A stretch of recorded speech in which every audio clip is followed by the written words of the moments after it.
नमस्कार, मैं हूं आपकी वंदना। स्वागत करती हूं अपने यूट्यूब चैनल पर आप सभी का। और आज मैं सुनाऊंगी सोहर पर का उठान गीत। फुलवरिया से पिया चलाया रूमलिया के चंवर डोलावा। फुलवरिया से पिया चलाया रूमलिया के चंवर डोलावा।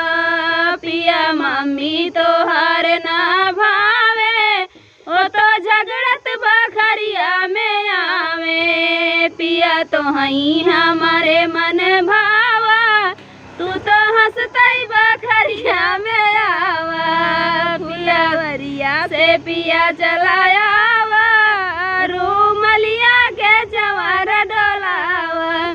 पिया भाभी तो हार ना भावे, ओ तो अलगे के शोर मचावे।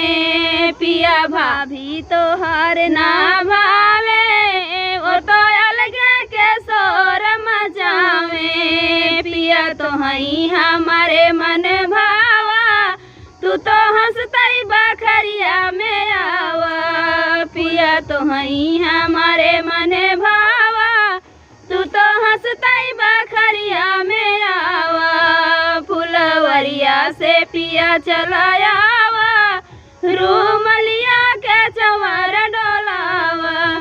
पिया दीदी तो हार ना भावे, ओ तो ससुरे के शोर मचावे। पिया दीदी तो हार ना भावे, ओ तो ससुरे के शोर मचावे।